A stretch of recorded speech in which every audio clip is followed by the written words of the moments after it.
यहीं से कहानी स्टार्ट करते हैं।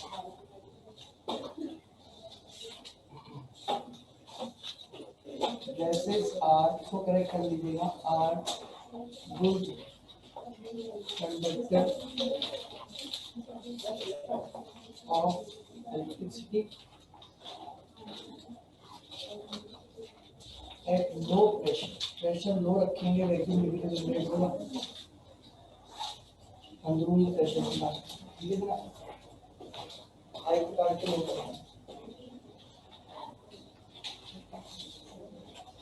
Gases are good conductor of electricity, कल भी लिखा है लो प्रेशर।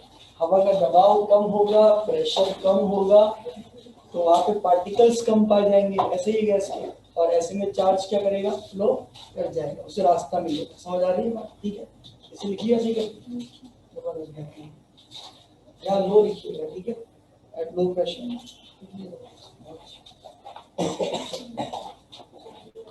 बुक्स लाए हैं आपने अपने साथ? नोट्स भी लाए हैं?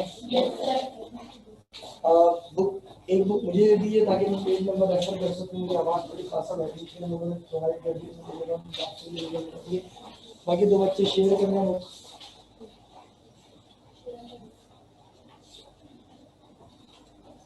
जितनी बातें हमने कल पढ़ी थी आज वो टैली करते हैं, ठीक है जनाब। Page number 43, discovery of electrons. आज डेट है 10 नवंबर 2020।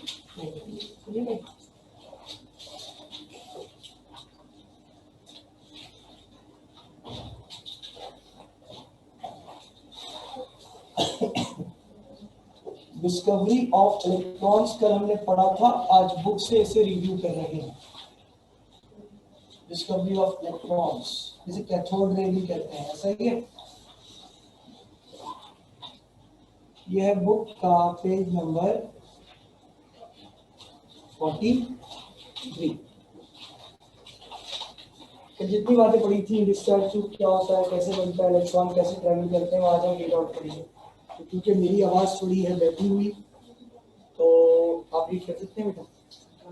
Page number 43, discovery of electrons, heading 3.2। जरा लाउडली रीड करिएगा बैठे बैठे, जब मैं बोलूंगा स्टॉप तो चाहिए। Discovery of electron, the fundamental particle carrying a negative charge was discovered in The fundamental particle carrying a negative charge was discovered in 1897. Stop. कह रहे हैं वो बुनियादी पार्टिकल जिस पर नेगेटिव चार्ज था, जो कि एटम से छोटा था, फंडामेंटल मतलब बुनियादी, वो कब डिस्कवर किया गया? 1897। आगे कंटिन्यू करें। By the British physicist J.J. Thomson. The apparatus used for this type of experiment is called the discharge tube. Neon sign and TV tube are example of discharge tube. Stop. ये पुराना वाला TV नहीं होता था, picture tube वाला, अभी भी कई जगह पे पाया जाता है उससे। या फिर जो ट्यूब लाइट्स होती है ना, नियॉन साइंस कहा गया, मैंने कहा साइन बोर्ड होते हैं सर, इस चीज के, ऐसे ही ना। ये सब की सब किसकी एग्जांपल्स हैं? डिस्चार्ज ट्यूब की, जिसमें ग्लास ट्यूब के गिर्द दो मेटालिक प्लेट्स होती हैं, कैथोड और एनोड, और अंदर कम प्रेशर पे, लो प्रेशर पे हवा का दबाव कम करके आप चार्ज यूज कर रहे हैं। बात समझ में आ रही है? यही वजह है कि जब ट्यूबलाइट टूटती है तो आवाज आती है धूम, सुना ट्यूबलाइट की टूटने की आवाज, ठीक है। तो अंदर प्रेशर कम होता है, बाहर का प्रेशर ज्यादा होता है, जैसे ही वो टूटता है तो गैस अंदर बढ़ती है रैपिडली, और वो क्रैक होता है और आवाज आती है, साउंड प्रोड्यूस होती है, ठीक है। आगे रीड करें जी। Which consists of a glass tube fitted with two metal electrodes connected to a high voltage source and a vacuum pump. कह रहे हाई वोल्टेज सोर्स। यहाँ हाई वोल्टेज सोर्स से क्या मुराद है? बैटरी। क्या मुराद है? बैटरी। कह रहे भाई वो ग्लास ट्यूब एक हाई वोल्टेज सोर्स जो कि बैटरी है उससे कनेक्ट होती है, और साथ में उसमें क्या लगा होता है? क्या लगा होता है? Vacuum pump. अब तक की बातें समझ में आ रही है? ठीक है जनाब, सबको कहानी आप बड़े जाग रही है, समझ में आ रही है? वो क्या आपके पास? वो तमाम बच्चे जो ऑनलाइन मौजूद हैं वो भी बुक का पेज नंबर 43 ओपन करें, रीड आउट हो रहा है, मैं रिकॉल कर रहा हूँ लाइन बाय लाइन, ठीक है। हम ये पढ़ चुके हैं, हम इसे कवर अप कर रहे हैं। आवाज मेरी थोड़ी बैठी हुई, इस वजह से बच्चे से रीड आउट कर पा रहा हूँ जी। पेज 44 पे आ जाएगा, डायग्राम दे रहा हूँ। When the tube is evacuated and a current of आराम से, ठीक है भाई। डायग्राम सबको बनी हुई नजर आ रही? अब लाइन का रेडी करो, सुकून से लाउड दीजिए बोलो। When the tube is evacuated and a current of high potential is passed between the electrodes, a streak of bluish light extending from negative electrode towards positive Stop. electrode. मैंने tube is evacuated, evacuated का मतलब उसमें से हवा जो है वो निकाल दी गई। इवैक्यूएशन का मतलब है एक तरीके से एलिमिनेट किया गया उस ट्यूब के अंदर जो गैस थी उसे, सही है। आर्गन गैस थी, नियॉन थी, जो समझ में आ रही है बात। फिर क्या हुआ, जब हाई वोल्टेज सोर्स ऑन किया गया तो करंट ने फ्लो किया, चार्ज ने फ्लो किया। कहां से कहां? कैथोड से एनोड। ये पढ़ा था कल हमने, लेकिन हमने ये पढ़ा था कि फौरन से पता नहीं लगा। देखिए आपके बुक में डायरेक्टली लिखा हुआ है, नोट्स में भी आपके लिए समझने के लिए लिखा हुआ है कि कैथोड से एनोड ट्रेवल कर गया। भाई फौरन से पता नहीं लगा, जो लाइन हमारे सामने जनरेट हुई, हमने ऑब्जेक्ट्स के थ्रू, मल्टीपल एक्सपेरिमेंट्स के थ्रू हमसे हमारा जे थॉमसन ने ये चीजें मालूम की। समझ आ रही है बात? दोबारा रीड करें शुरू से, अब तवज्जो दीजिएगा जी। When the tube is evacuated and a current of high potential is passed between the electrodes, a streak of bluish light extending from negative electrode lines मतलब समझना है, स्ट्रीक से और स्ट्रीम समझना, सही है ना। आर्गन था तो ब्लूइश पर्पल लाइट होती है, उसी बताया तो थोड़ा ठीक है। तो वो नजर आया हमें कैथोड से एनोड की तरफ। आगे बढ़े जरा पढ़िए। toward positive electrode. आगे बढ़े जरा। The rays appear to opposite end of the tube glow where they strike. These rays were called cathode rays.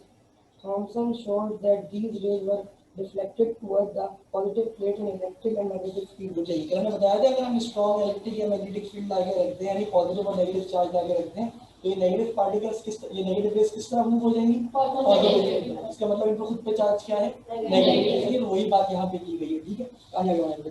This shows that these consisted of negatively charged particles. The name electron was given to these units of negative charges.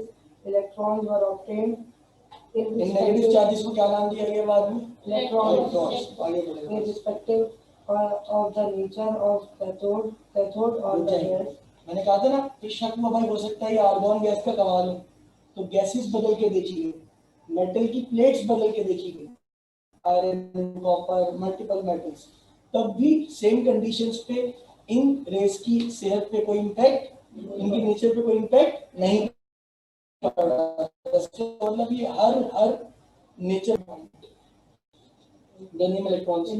The name electron was given to these units of negative charges. Electrons were obtained irrespective of the nature of cathode or the gas in the discharge tube.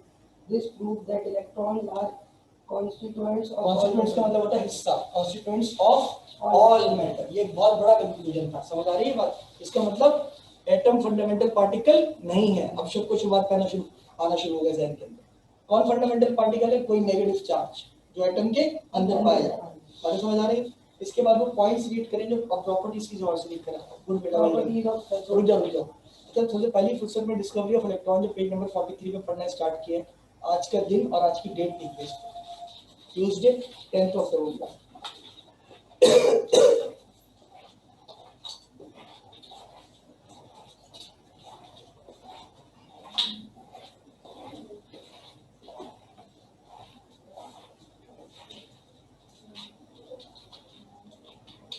आवाज पहुंच रही है कि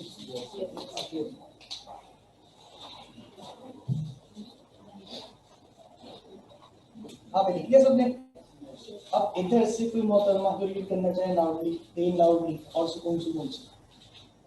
अब ये properties खास तौर पे ना जे थॉमसन ने जो है इसके ऊपर स्टडी की, कोई रीड करना चाहे आपने Properties of cathode ray. Point number 1 जबरदस्त। Point number 1. They cast shadows of objects placed in their path towards the anode, proving that they travel in straight lines. और जरा स्टॉप। कह रहे हैं ये शैडो जनरेट करते हैं जब कैथोड और एनोड के दरमियान कोई ऑब्जेक्ट रखा जाए। कल मैंने ये बात कही थी, जो बच्चे ऑनलाइन मौजूद हैं उनके लिए मैं ये बात दोबारा कर रहा हूँ। उन्होंने देखी नहीं देखी। सपोज कोई ऑब्जेक्ट रखा है, हमने कहा था हमने पहले भी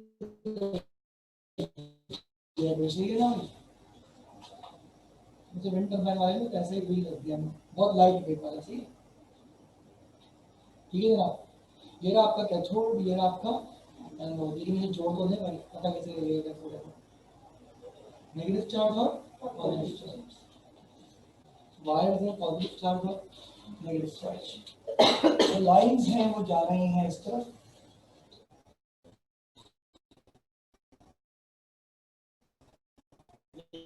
वो शैडो बना रही हैं। तो पॉइंट नंबर 1 प्रूव होता है। इससे क्या कंक्लूजन निकला, जो बात की बात है वो बड़ी बात की बात ये है बेटा कि ये स्ट्रेट लाइन में क्या कर रहे हैं, Because shadows of objects place in their path towards the anode, proving that they travel in straight line. Proving that they travel in straight line. ये बात समझ में आ गई, सही है जनाब। कहानी आगे बढ़े, point number 2। They cause a light pedal wheel to rotate, revolve, showing that they are material particles. अच्छा, हमने पहले बताया था कि जब ये इससे टकरा रहे थे ना, ये इस पैडल व्हील को क्या कर रहे थे, रोटेट कर रहे थे, यानी घुमा रहे थे, इस तरह कोई पहिया घूमता है। बात समझ आ रही? इसका मतलब ये सिर्फ लाइट नहीं है, ये सिर्फ रेडिएशन नहीं है, बल्कि इसके अंदर एक ऐसा जर्रा पाया जा रहा है, इसका कोई मास है, वो पार्टिकल है।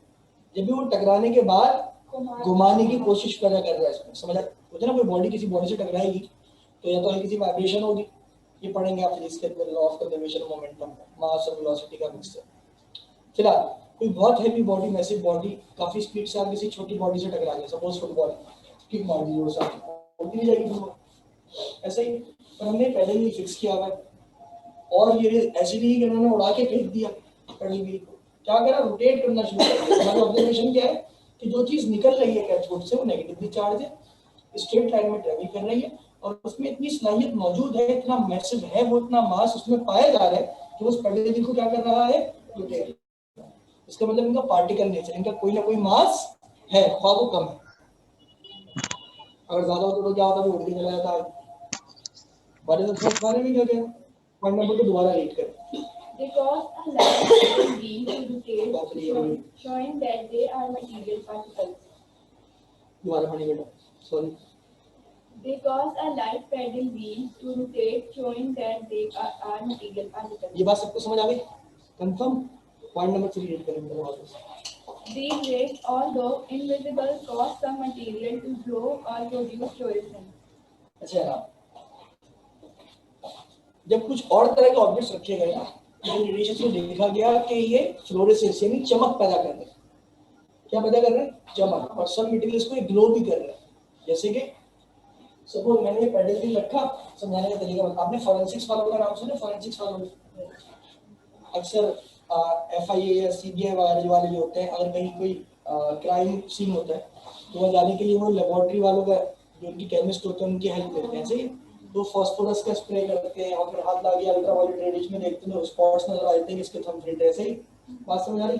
ये चेक करने का तरीका क्या था, मेरे ऑब्जेक्ट में उस पर थोड़ा सा फास्फोरस डाल दूं, फास्फोरस से कोई चीज स्ट्राइक हो गया, अगर उस मल्टीपल एडिशन में देखूंगा तो उसमें फ्लोरेसेंस यानी चमक पैदा होगी। वो चीटिंग करने वाला पेन देगा, आपने जिससे लिखा हुआ लाइट मारो लिखता है, ऐसे कुछ कलर दिखेगा। बात समझ में आ रही? तो ये पता कैसे लगेगा कि पार्टिकल है? मैंने इस ऑब्जेक्ट पे फास्फोरस सपोज लगा दिया, सारा परफॉर्मेंस कर ली, रोटेट भी हो गया, निकाल के बाहर चेक करा तो इस पे मुझे क्या नजर आएंगे, स्पॉट्स और धब्बे नजर आएंगे, चमकते हुए धब्बे नजर आएंगे। बात समझ में आ रही है? इसका मतलब ये वाकई में पार्टिकल्स हैं जो टकरा रहे हैं, जब भी स्पॉट्स बने। तो पार्टिकल नहीं होते, नहीं टकराते, वो स्पॉट्स पैदा नहीं होते। फॉर एग्जांपल मैं इस पूरे कमरे में ब्लू कलर कर दूं, ब्लू इंक फैला और अपने फुट स्टेप रखते हुए चला जाऊं, तो क्या मेरे फुट स्टेप बन जाएंगे? बिल्कुल बनेंगे। क्यों? वैसे वो मेरे फुट स्टेप नजर आएंगे। सिमिलरली ये पार्टिकल जब टकराएंगे तो कुछ मटेरियल्स को क्या करेंगे, ग्लो करेंगे। शर्त ये कि वो मटेरियल ग्लो होने वाला हो, फ्लोरेसेंस जनरेट करे, चमक पैदा करे। बात समझ में आ रही है? ये भी एक चेक करने का तरीका है। ठीक है जनाब, दोबारा पॉइंट नंबर 3 रीड करें। These rays, although invisible, cause some material to glow or produce fluorescence. ये बज़ाहिर खुद इनविजिबल थी रेडिएशन, मतलब थी चमक वाली, लेकिन ये दूसरे मटेरियल्स को क्या कर रही थी, चमका रही थी। बात समझ में आ रही? ठीक है जनाब, next point, point number 4। They are deflected towards the positive rays in an electric field, showing that they are negatively charged particles. ये बात हमने कल भी बताई थी, आज दोबारा बता रहे हैं। इसके डायग्राम को आप इस तरह भी देख सकते हैं। सॉरी,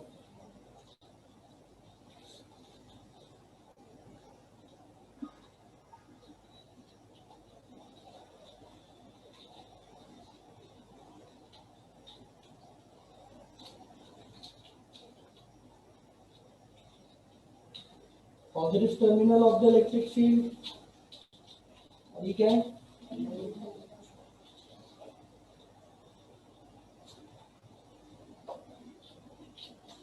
ठीक है। ये बात क्या लिखी गई कि जब इनके सामने कोई और पॉजिटिव इलेक्ट्रिक या मैग्नेटिक फील्ड आई तो ये उसकी तरफ क्या हो गए, रिफ्लेक्ट हो गए, बेंड हो गए। इसका मतलब ये क्या है, दोबारा एक पॉइंट रीड करिएगा। They are distorted towards the positive plate in an electric field, showing that they are negatively charged particles. सबको बातें समझ में आ गई। 0.5 रीड करिएगा। The charge upon mass E per ratio, m ये अपॉन है, ratio of cathode particles is 1.75 coulomb per gram. coulomb per gram. That is same for all electrons regardless of any gas in the tube. मुझे बात नहीं कही गई थी, बाद में पता लगा स्टडीज से पहले तो चार्ज और मास नहीं पता था, बाद में निकाला गया चार्ज और मास। इलेक्ट्रॉन तो अभी पता ही नहीं था ना इलेक्ट्रॉन है, यानी क्या कहा जा रहा था पहले, क्या कौन सी रेस कहा जा रहा था, क्या कहा जा रहा था, आवाज तेज करें। बाद में इनका नाम क्या रखा गया, 1906 में इनका नाम इलेक्ट्रॉन रखा गया स्टोनी की जानिब से, वो बात की बात है, ठीक है, वो पढ़ना लोगों ने। इसी तरह इनका चार्ज और मास भी सही से कैलकुलेट किया गया। ये आपकी आप कहने कुछ बातों के हवाले से लिखा हुआ, और जब मैं बात नहीं कही थी कि गैसेस बदल के देख ली, प्लेट्स बदल के देख ली, पर ये हर किसी के लिए एक्सपेरिमेंट क्या हो रहा था, सेम। तो चार्ज आप पढ़ेंगे जब तक नंबर 8 में वाले दोबारा बताऊंगा। चार्ज को कूलम कह के या ई से रिप्रेजेंट कर देते हैं, हम ई से रिप्रेजेंट करते हैं चार्ज को, उसका यूनिट होता है कूलम। सही जनाब, कैपिटल सी से रिप्रेजेंट किया जाता है, मैं स्मॉल से लिखा हूं। इसी तरह मास, उसको हम एम से रिप्रेजेंट करते हैं, उसका यूनिट होता है ग्राम्स। क्या होता है, तो जब भी आपको E अपॉन एम लिखा हुआ नजर आ जाए, इसका मतलब है चार्ज अपॉन, बात समझ में आ रही है, चार्ज अपॉन मास। इसी वजह से हमारे पास इसका जो यूनिट है वो आपके पास लिखा हुआ है C अपॉन जी। क्या लिखा हुआ है, C अपॉन जी। बात समझ में आ रही है, फिर वो बातें लिखी गई। इसकी कांस्टेंट वैल्यू क्या है, 1.75 एक्सपोनेंशियल 8 कूलम पर ग्राम। ये आपने याद रखना सी। ये वैल्यू हर गैस के लिए जब लिखा हुआ regardless no matters what kind of gas fills in the glass tube, ये वैल्यू क्या आ रही थी, कांस्टेंट। इस बात का मतलब क्या है कि इलेक्ट्रॉन्स मैटर की हर किस्म में पाए जाते हैं। बात समझ आ रही है, ये किसी मैटर पे डिपेंड नहीं कर रहे, किसी मटेरियल पे डिपेंड नहीं कर रहे। सही, इस पॉइंट को दोबारा पढ़िएगा। The charge upon mass ratio of cathode particles is 1.75 multiplied by 10 exponential 8 coulomb per gram. That is same for all all electrons regardless of any gas in the tube. सही, regardless of any gas in the tube। बात समझ में आ रही है जनाब।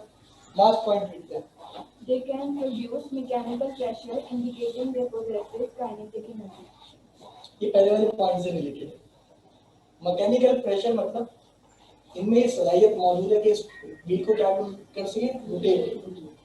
Kinetic energy कौन सी energy होती है, जो किस चीज से ताल्लुक रखती है, याद है शुरू में पढ़ाया था बिल्कुल ऑनलाइन क्लासेस में। काइनेटिक वर्ड का मतलब क्या होता है,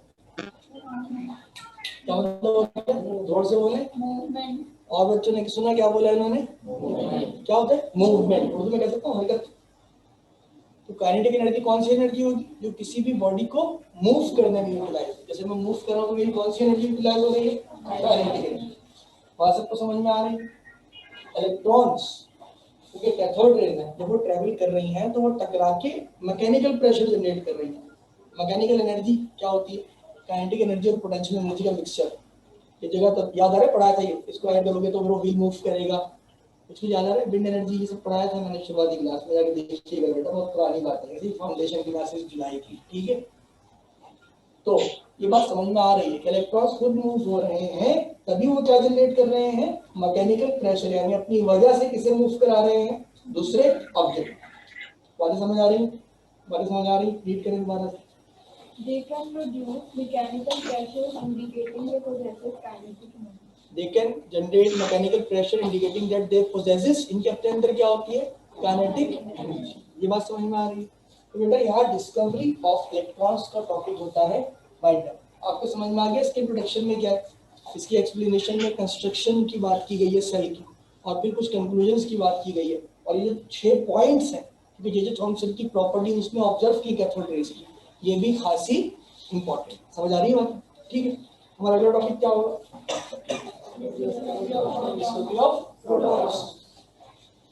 इसकी मैं इमेज ले लेता हूँ, बाद में सेंड करूँगा, फिर आगे डिस्कवरी ऑफ प्रोटॉन्स पे भी आज ही की डेट डाल दीजिएगा आप लोग, 10 नवंबर, फिर पढ़ाने स्टार्ट होता हूँ।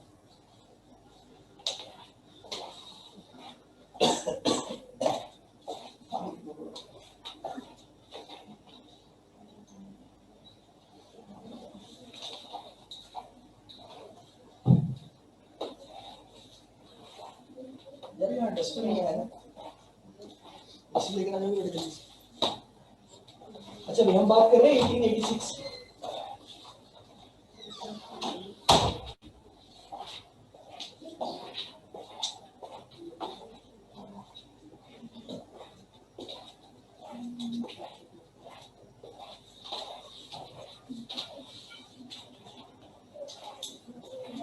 सबको डेल्टन्स थ्योरी समझ में आ गई? Thank you very much. Dalton atomic theory सबको समझ में आई, उसके बाद कैथोड रे की डिस्कवरी कैसे हुई, ये बात सबको समझ में आई, ठीक है ना?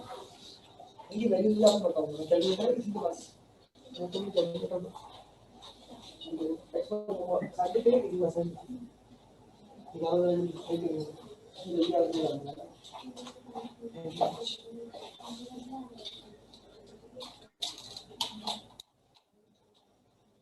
1.8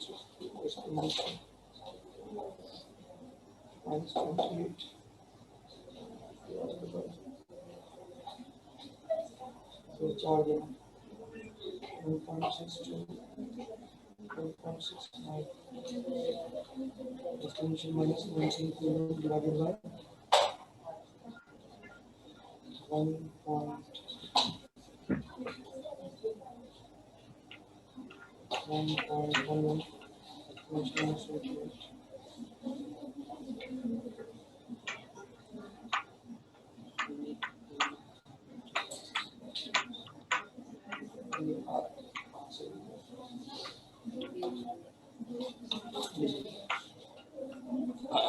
सर बच्चे आ गए।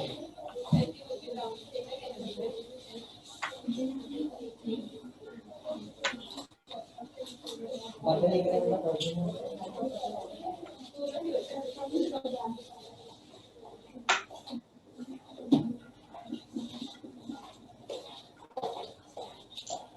1886 Mr. Goldstein।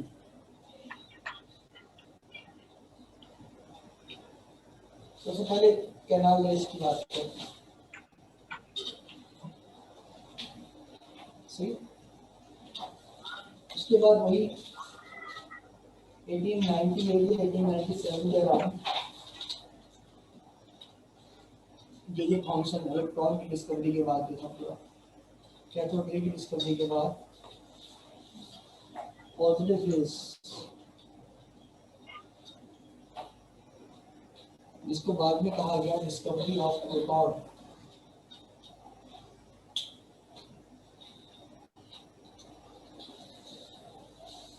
इसकी बात करें, ठीक है? कुछ लिखेंगे, बात समझिए, पूरा सेटलमेंट सेम रखिए, यानी वही ग्लास ट्यूब,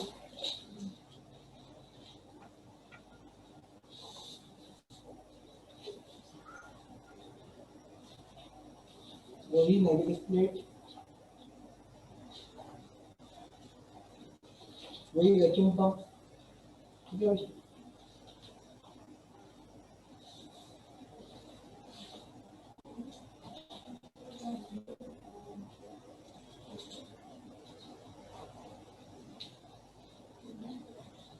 जहन में सवाल आया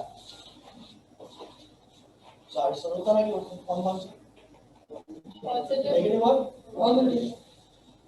अगर नेगेटिव चार्ज कैथोड से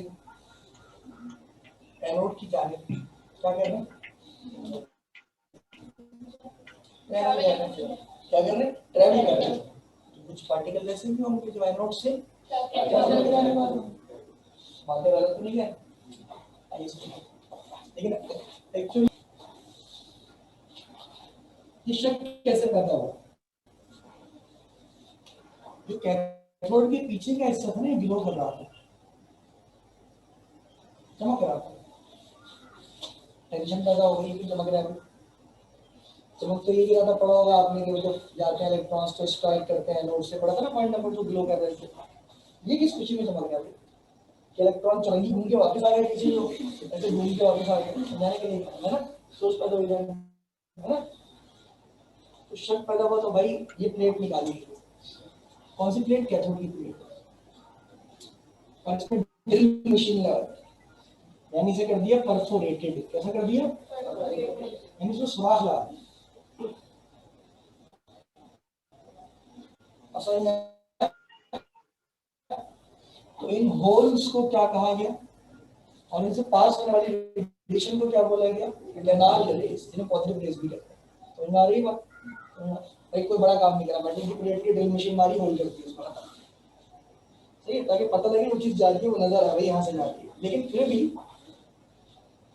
चमक अपनी जगह जू की तू थी, जैसी थी वैसी ही थी। तो बातें समझ में आ रही,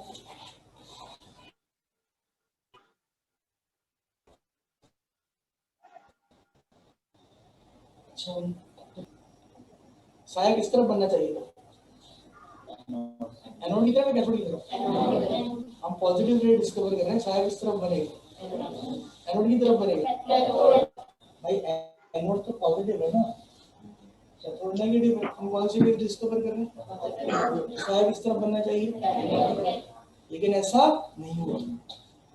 जब ऑब्जेक्ट बीच में, हमें थोड़ी पता था कि, और हमें पता थोड़ी कि हम पॉजिटिव डिस्कवर कर रहे हैं तो साया साया हमारे कहने पर थोड़ी चलेगा, तो और जल्दी जल्दी कभी इस तरफ कभी उस तरफ। टेंशन की बात ये थी, जैसे ही ऑब्जेक्ट रखा गया अभी भी साया किस तरफ बन रहा था, एनोड की तरफ। इसका मतलब भाई वो तो कैथोड रेज ही, ये तो चीज चमक रही है, तो पॉजिटिव रेज ही आ कहां से गई। तो बाद में चल के मैं आपको बता रहा हूँ इसकी डिस्कवरी में क्या पता लगा, जो नहीं मौजूदा कंटेंट में बता देता हूँ मैं आपको। कि जो हमारे पास गैस होती है ना, सपोज ये हाइड्रोजन गैस है, इसमें एक प्रोटॉन और उसका एक इलेक्ट्रॉन। ये बात सब समझ पा रहे हैं, ये बात सब समझ पा रहे हैं।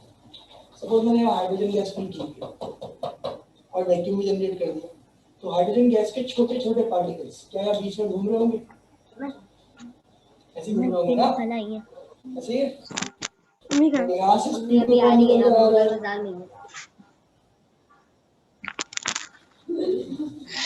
पानी पिला कौन निकल कर आ रहे होंगे भाई, पानी पिलाना, अच्छा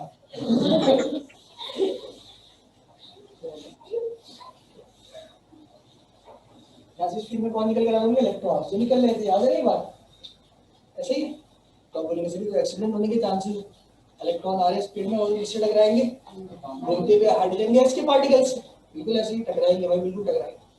बात समझ में आ रही, होगा क्या, वैसे तो अनलाइक चार्ज, लाइक चार्जेस एक दूसरे को रिपेल करते हैं, लेकिन जैसे ही तेज वाले इलेक्ट्रॉन्स जो कैथोड रे से निकल कर आ रहे हैं, वो हाइड्रोजन एटम के शेल वाले इलेक्ट्रॉन से टकराएंगे, टकराने के बाद वो उसे निकाल देंगे उसके शेल से, यानी यहाँ सिर्फ बचेगा एक प्रोटॉन और ये 3 इलेक्ट्रॉन्स एंजॉय करते हुए निकल जाएंगे। मैंने ऐसे दिखा दिया कि भाई का अपनी जिंदगी गोल गोल घूमने में जाया कर रहा हो, हमारे साथ चलो आगे चल के एटम से टकराते हैं। बात समझ में आ रही है क्या कह रहा हूँ, बात समझ में आ रही है क्या कह रहा हूँ, यार बात समझ में आई मैंने कहा, एक्सप्रेशन नहीं आया, क्या समझ में आया, ये समझ में आया कि कैथोड से इलेक्ट्रॉन निकल चुके हैं, ये समझ में आया कि गैस का हाइड्रोजन का पार्टिकल और इलेक्ट्रॉन्स के सामने आ गया, जैसे ही सामने आया तो आने वाले इलेक्ट्रॉन्स ने हाइड्रोजन गैस के इलेक्ट्रॉन से क्या करा, स्ट्राइकिंग की, टकराए कोलिजन, और टकराने के बाद उसे अपने साथ लेकर चले गए। तो यहाँ सिर्फ क्या बचा, हाइड्रोजन के पास सिर्फ क्या बचा, एक अपना प्रोटॉन, यानी एक सर्किल बचा। समझ आई बात? क्योंकि ये वाला सर्किल खत्म हो गया, क्यों? क्योंकि उसमें इलेक्ट्रॉन ही चला गया तो सर्किल बेचारा क्या है। चलिए बना देते आज बात समझ। और जहां से इलेक्ट्रॉन चला गया तो उसमें चार्ज क्या बदला लेगा? रिवेंज।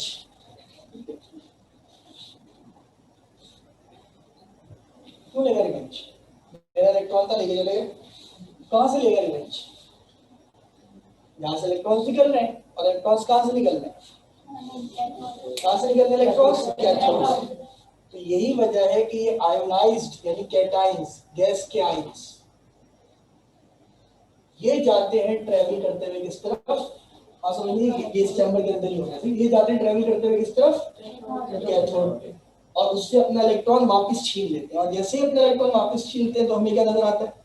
ग्लो। क्या नजर आता है? ग्लो। तो इन द एंड गैस का नुकसान नहीं हो रहा। गैस से इलेक्ट्रॉन लिया, गैस ने कहां से इलेक्ट्रॉन वापस ले लिया? कैथोड। गैस से इलेक्ट्रॉन लिया, गैस ने कहां से इलेक्ट्रॉन वापस ले लिया? कैथोड। तो गैस अपनी जगह ड्यू की टू मौजूद है। बात समझ में आ रही है मैं क्या कह रहा हूँ? ठीक है जनाब।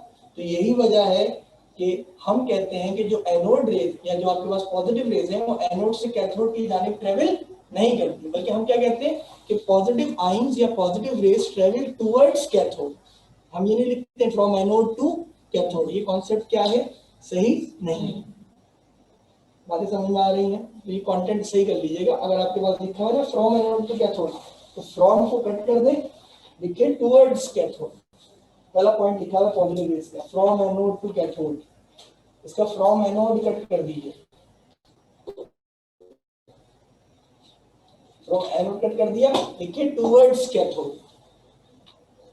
पॉजिटिव रेज ट्रेवल या canal rays travel towards cathode. समझ आ गई ये बात? बाकी सारी बातें ठीक है।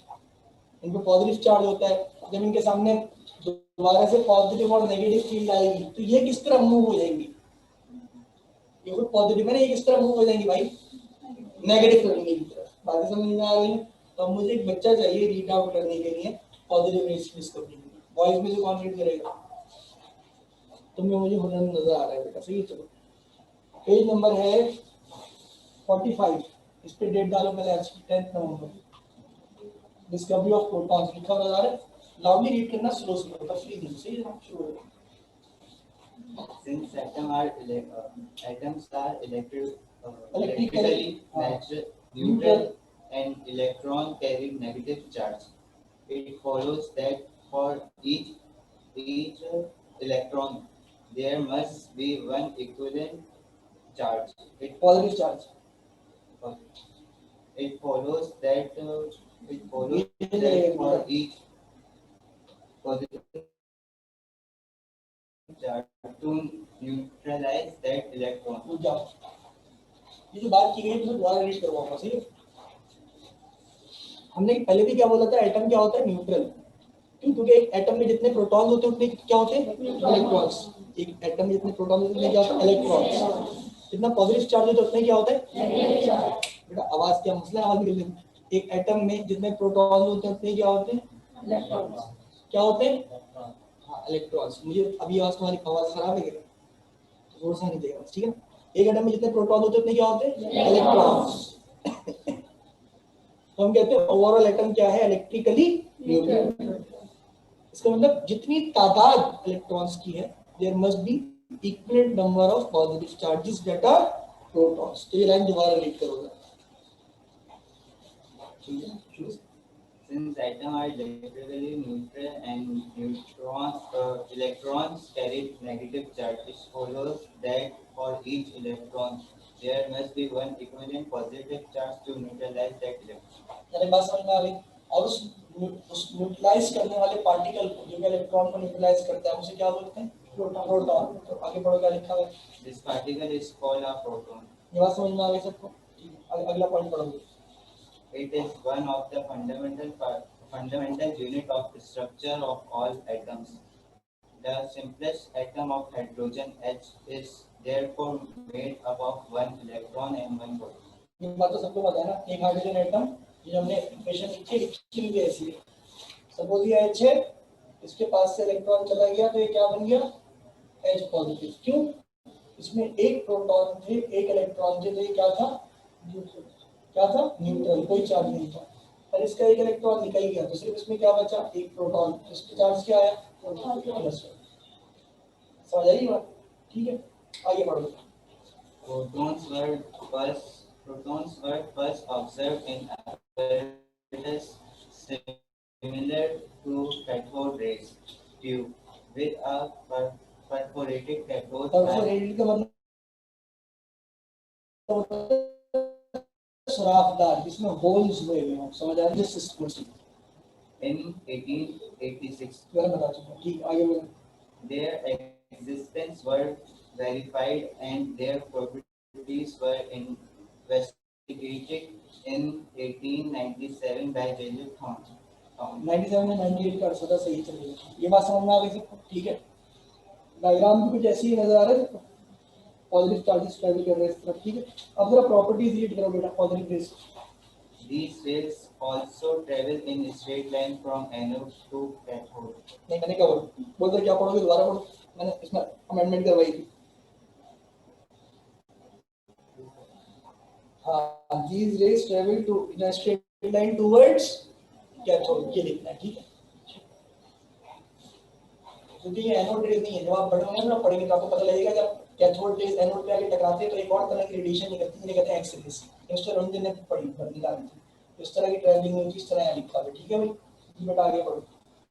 These are deflected towards the negative plate which when passed through an electric field showing that these carries a positive charge. जबरदस्त भाई, ये नेगेटिव टर्मिनल की तरफ बेंड हो जाती है। इसका मतलब ये क्या है कि इनका चार्ज क्या है? Positive charge. सही है, लेकिन एक फर्क दिखा गया। जैसे जैसे हम गैस बदल रहे थे ना, वैसे वैसे इनकी ग्लो में, इनकी चमक में वेरिएशन आ रहा था। कभी ज्यादा, कभी कम, कभी रंग में फर्क, कभी कैसे बात समझ में आ रही है? कभी ज्यादा ब्राइट, कभी थोड़ा कम ब्राइट। इससे ये बात वाज़ेह हो रही थी कि ये जो पार्टिकल्स हैं ये किसी चीज पे डिपेंड करते हैं। सही, तो जरा पढ़िएगा थोड़ा। The charge upon mass, for example, E The charge upon mass ratio, ऐसे बोलो, ये कौन है? of positive particle is much smaller than that for electron and it varies with the nature varies का of मतलब क्या? तब्दील होना, वेरिएट होना, तब्दील होना, चेंज होना। सही, एक वेरीज मतलब चेंज होना, तब्दील होना। जी, nature of gas in the tube. इसका मतलब ये किस पे डिपेंड कर रही थी? गैस पे डिपेंड कर रही थी। क्यों? क्योंकि इनकी तादाद बदलने से नेचर ऑफ गैस भी तब्दील हो रही थी और ग्लो में भी फर्क आ रहा था। और हमें आज पता है कि किसी भी एटम का जो मेन मास होता है वो कैसे निकलता है? उसके प्रोटॉन और न्यूट्रॉन के सम अप करने से। इलेक्ट्रॉन का उसमें कोई एडिशन नहीं होता। ये वजह था इलेक्ट्रॉन जो था वो इंडिपेंडेंट था तमाम चीजों से।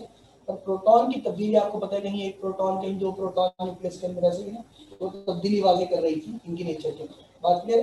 तो जब इसका charge upon mass ratio same नहीं, ये बात समझ में आ रही? ठीक है जनाब, ये थे तीन सादे से पोस्टुलेट इसके पॉजिटिव रेस। इन पॉजिटिव रेस को और क्या बोला जाता है? और क्या बोला जाता है? कौन सी रेस बोला जाता है? कैनाल रेस भी कहा जाता है। ये बात याद रखिए, डिस्कवरी ऑफ कैनाल रेस। क्या बात है, सबको समझ आ रही है? ठीक है जनाब, बस ठीक है। अब मैं न्यूट्रॉन की डिस्कवरी पढ़ाने से पहले आपको रेडियो एक्टिविटी के बारे में बताऊंगा। चलिए मैं न्यूट्रॉन की डिस्कवरी थोड़ी सी बता दूंगा।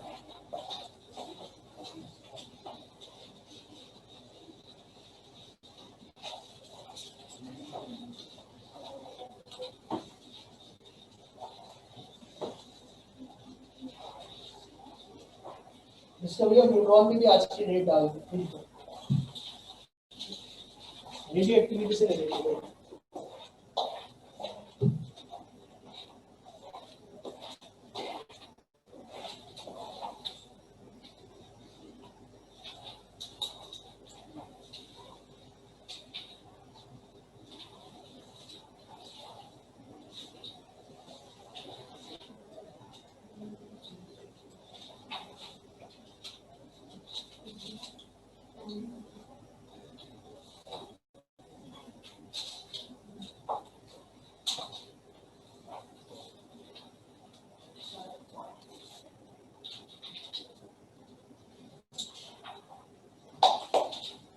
टर्म होती है रेडियो एक्टिविटी, खुद ब खुद spontaneous.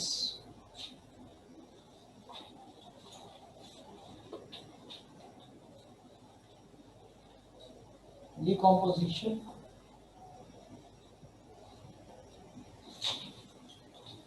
of the nucleus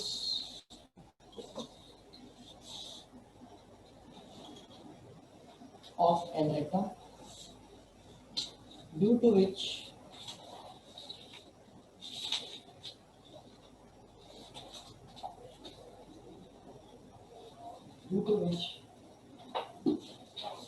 the emerging of invisible radiation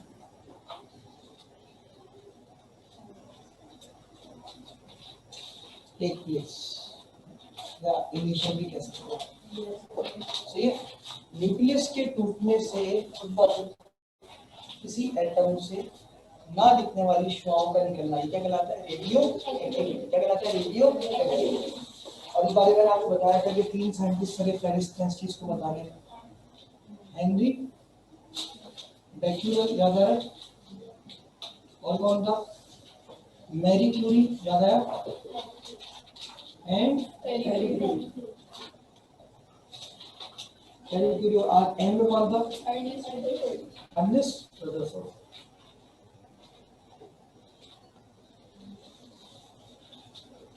ठीक है जनाब। एक टर्म होती है आर्टिफिशियल रेडियो एक्टिविटी, जिसमें एटम खुद नहीं तोड़ता बल्कि हम उसे तोड़ते हैं। बस समझ में आ गई से? तो जेम्स चैडविक ने भी यही काम किया था।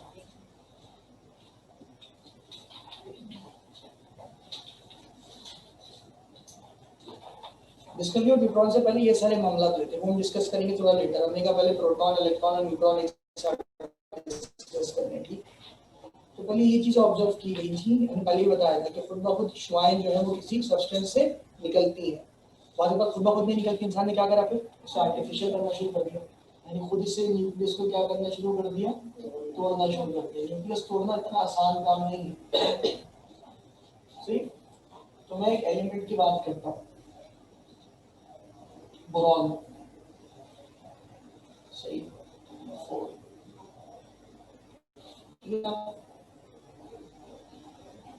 5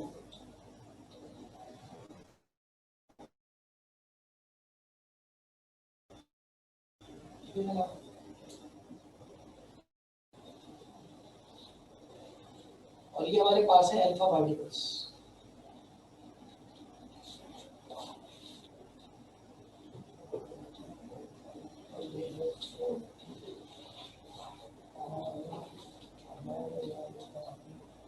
हम ये नाइन ही करना, सॉरी मैं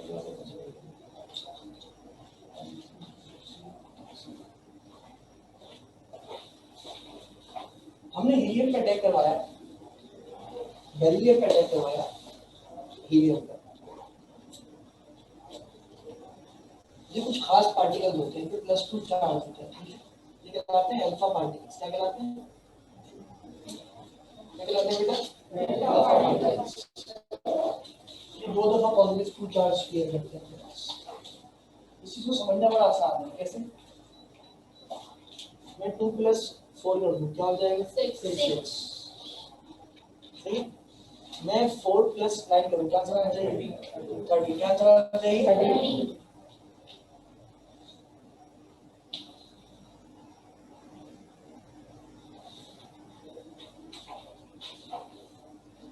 आपको पता है कोई ऐसा एलिमेंट जिसके एटॉमिक नंबर 6 हो और मास नंबर 12? कार्बन। तो बस कौन? कार्बन। कौन? कार्बन। इसका मतलब जब अल्फा पार्टिकल्स की बेरिलियम पे बम्बार्डमेंट करा, यानी अटैक करवाया, बम्बार्डमेंट, अटैक करवा दिया, फुल हाई स्पीड से टकरा दिया बेरिलियम के ऊपर, तो हमें क्या मिला? बेरिलियम किसमें कन्वर्ट हो गया? कार्बन। लेकिन उसमें मास कितना आना चाहिए था? मास कितना आना चाहिए था भाई? 9 + 4 हो गया 13, पर हमें कितना मिला? 12। इसका मतलब कोई एक पार्टिकल जिसका वजन 1 है, 1 यूनिट है, वो निकल गया और जिसमें कोई प्रोटॉन नहीं पाया जाता, और वो पार्टिकल था कौन? Neutral particle. और उसका नाम क्या रखा गया? न्यूट्रॉन। क्या नाम रखा गया? न्यूट्रॉन। ये कराने का तरीका क्या था ये मैं आपको दिखाता हूँ। दिख रही है यहाँ पे ये नेगेटिव टर्मिनल और ये ठीक है। ये मौजूद है आपका बेरिलियम। क्या मौजूद है आपका? बेरिलियम। ये वही बेरिलियम 4 और ये वही बेरिलियम 9। इसको हमने हाई स्पीड के साथ या स्पीड ऑफ लाइट के साथ कह सकते हैं किसका अटैक करवा दिया? He++ का। किसका? He यानी अल्फा पार्टिकल्स का। ये बात समझ में आ रही है? देखो सिंपल He है तो हीलियम गैस है और अगर He++ है तो वो हीलियम गैस नहीं बल्कि वो कौन है? Alpha particles. तो टकराया तो हमें क्या मिला फॉर्म से? क्या मिला? कार्बन। क्या मिला? और उसके साथ हमें इस फोटोग्राफिक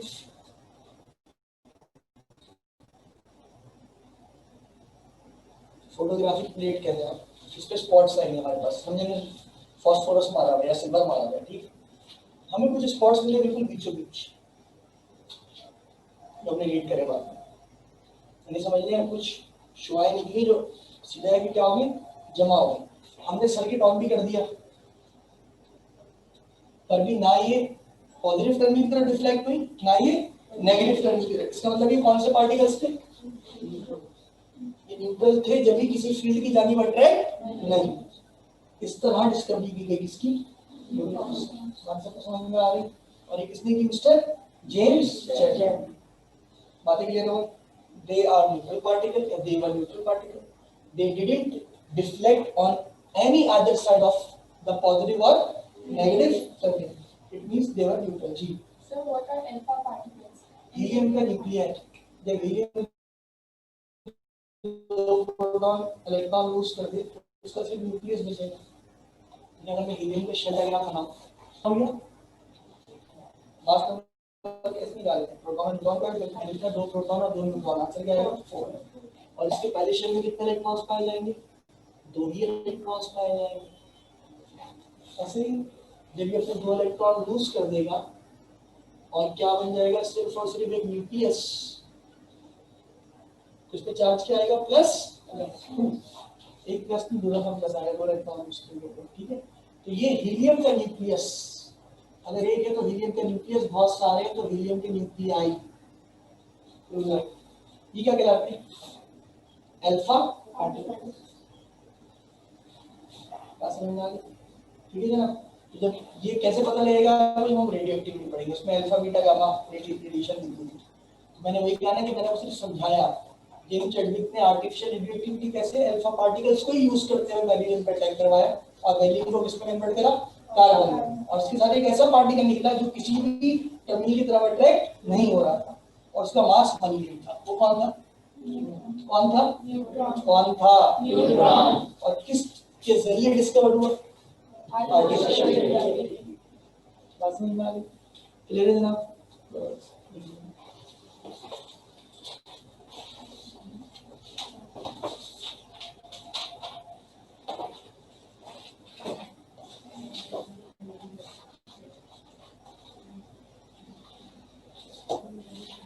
एक काउंटर चेक ले रहा हूं मैं। गैसियस प्रेशर की कौन सी कंडीशन में इलेक्ट्रिसिटी कंडक्ट करती है? Low pressure. दोबारा बात निकालें कौन सा? Low pressure. तो अभी जब तक आप लोगों को समझ आ रहा है मुश्किल लग रहा है? आसान लग रहा है? आसान है लेकिन पढ़ रहे हैं साथ साथ। ठीक है। और ये समझ क्यों आ रहा है कि इससे पहले हम बहुत सारी फाउंडेशन क्लास में चीजें इससे मुताबिक पढ़ चुके हैं। प्रोटॉन इलेक्ट्रॉन क्या होता है?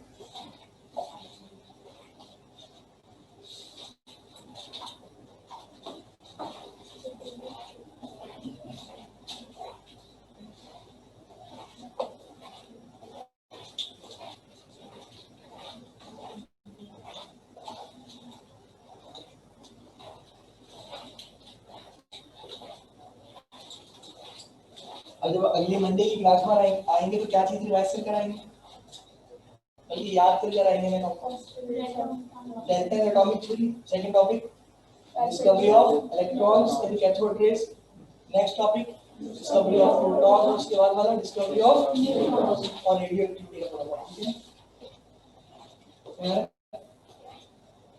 और सोचिए अगर आप 20 मिनट भी एक टॉपिक को देते हैं ना, इस तरह पढ़ा है, अपने आप को आराम से याद हो जाएगा। इसका मतलब आप 4 टॉपिक्स अगर 4 दिन में भी पढ़ेंगे 20 मिनट देके, रादर देन एक दिन देके, तो स्कूल से पढ़ सकते हैं। सही है। और अब हिस्ट्री समझ में आ रही है कि चीजें फौरन से डिस्कवर नहीं हो गई, मुझे जानना है भाई, बहुत ज्यादा अरसा लगा। और उसमें भी कई एक्सपेरिमेंट्स ऐसे हैं जो अभी आपसे डिस्कस कि भाई चार्ज कहाँ से डिस्कवर हुआ, मास कहाँ से डिस्कवर हुआ, स्पेक्ट्रोस्कोपिक एनालिसिस है क्या चीज, मास स्पेक्ट्रम क्या होता है, ये सारी बातें एडवांस लेवल की थोड़ी सी बेसिक बताई जा सकती है, लेकिन कंटेंट का पार्ट नहीं है। सही। तो वक्त को देखते हुए जाना इतना नेसेसरी है।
तो रेडियो एक्टिविटी एक ऐसा अमल है जिसने सब एटॉमिक पार्टिकल्स की डिस्कवरी को क्या करा, वेरीफाई किया।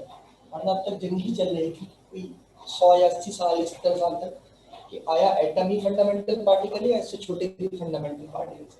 तो 4 चीज डिस्कवरी थी और इन सब चीजों ने इस चीज को सपोर्ट किया कि एटम फंडामेंटल पार्टिकल नहीं है, बल्कि इससे छोटे पार्टिकल्स हैं जिसमें पॉजिटिव, नेगेटिव या न्यूट्रल चार्ज पाया जाता है। ठीक है जनाब।